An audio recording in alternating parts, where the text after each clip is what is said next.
اوس ګران نعیم جان ته خواست دی چې دا محفل لږ خوندور کړي او د خپل اواز خواږه پرې وشیندي.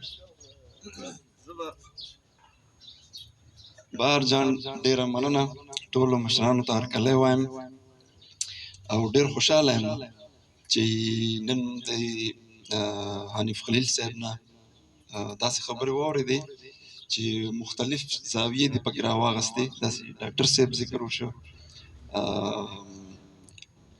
ارشد صاحب چې دی، زه ډېر خوشحاله یم د ده کتاب چې ما لوستی و. نو ما طیب بھائی ته ووایي چې تا په ما لوی احسان وکړه، ولې چې هغه کې ډېر تاریخ پروت دی. طیب بھائی ته زه بلکې طیب ورور ته زه د کتاب مبارکي وایم.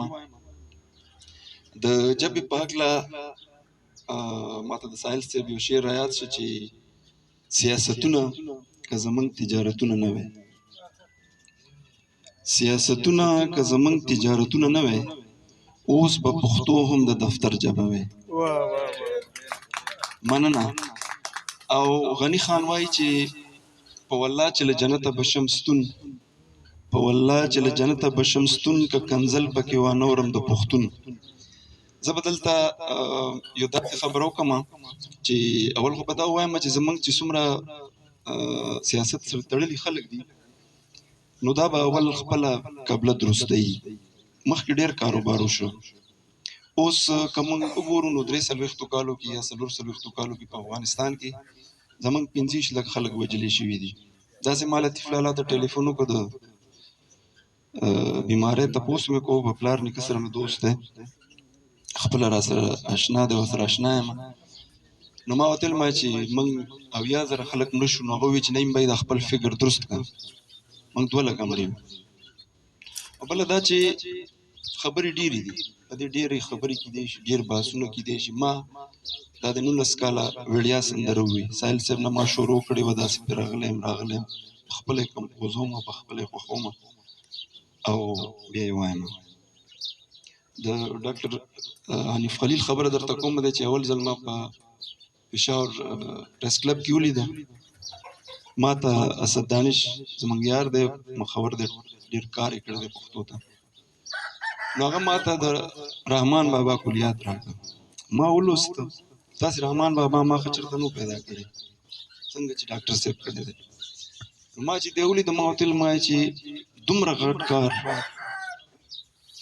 دومره غټ کار، ته خو ما د قد نه وړوکی سړی، دومره لوی کار تا څنګه کړی دی؟ مخامخ زه پرې داد ورکوم او د ده خبره لکه په مخ کې بوزم. هغه داسې چې موږ به خپل کار کوو، موږ یې په دې کې نه، هر سړی د خپل خپل رول ولوبوي چې څوک څومره پرمختګ کوی شي. زه سندره ویلی شم، ما ترقي پسند راغستې دي. د ارشد خان صاحب ته زه ډېر احترام لرم، کتاب چې ما لوستی دی، زما خپل هم داسې تجزیې وې، ځکه چې دا ډېر ګرانې چې یو حمزه بابا شعر دی چې واده مه کوه خو راشه، له ګفتاره وي کردار ښه. نو موږ وایو چې موږ به خپل خپل کار کوو، دې ته به نه ګورو چې لکه حنیف خلیل صاحب کار کړی دی، ډاکټر صاحب کړی دی، ډاکټر صاحب کړی دی، ارشد صاحب کړی دی، بهاري کوي، یا چې زموږ څومره ښاغلي دي شاعران ادیبان.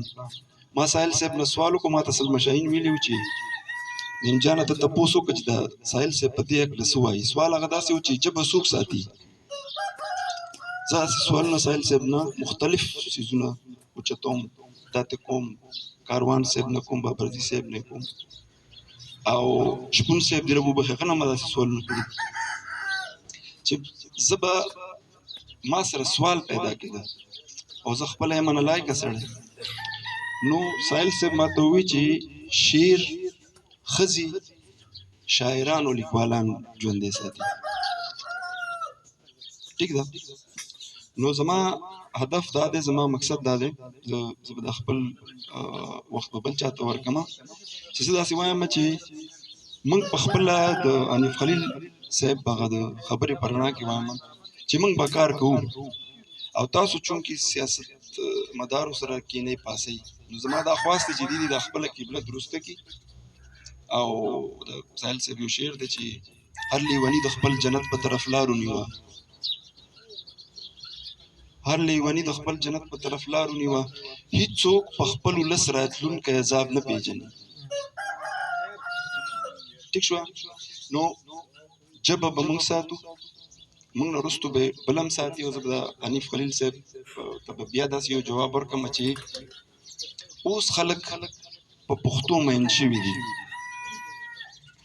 ما ناسن خان تپوس کړی و یو 15 کاله مخکې چې راتلونکی دور څنګه ګورې، ما چې تاسو خو جرنالسټان یې، زه خو د ډوکوالي نه ریډیو اورېدونکی یم، 35 سال نه زه ریډیو اورم، دا نه اورم دغه خو لکه نور روس هم اورم، چاینا هم اورم، جرمني هم اورم، BBC هم اورم، دا ټول اورم.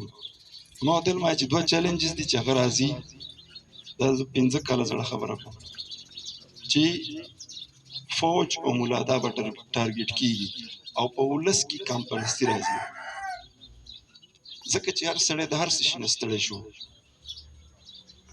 نو موږ اوس وایو چې څوک چې کام پرسته دی یا پښتون دی، او ما درته ویل اسلام آباد ته مه ځه، اجمل بابا د ساحل صاحب مخاطب شو، ما درته ویل اسلام آباد ته مه ځه، خدای خبر چا کړي د نظره یاره. ټیک شوه؟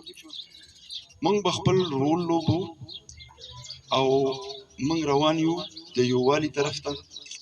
څنګه ډاکټر صاحب ذکر وکړو چې زموږ څومره معدنیات دي، زموږ جنګ چې دی هغه په منرلز دی، او چې دا تاسو ورته وایي چې دا کنټینمنټ پالیسیز دي، انګیجمنټ پالیسیز دي، دا 80s نه شروع دي، په 70s نه شروع دي، په 60 کې پښتون باندې کار وشو چې دی مذهب پرست کې تبلیغ جماعت مدرسه ورته جوړه کړي. ارشد صاحب مخامخ ناست دی، او زه دا خبره چې کوم نو زما خیال دی چې زه یا حنیف خلیل صاحب یا ډاکټر صاحب زه بخښنه هم غواړم، خو زه دومره خبر یم چې ما شروع ساحل صاحب نه کړې وه 19 کاله مخکې، بیا ما حمزه بابا ووي، بیا ما کاروان ووي، بیا ما ډاکټر اسرار ووي، بیا ما برق ووي، بیا ما اندیش بابا ووي، او درویش درانی. مطلب ما داسې سړی نه دی پرېښی.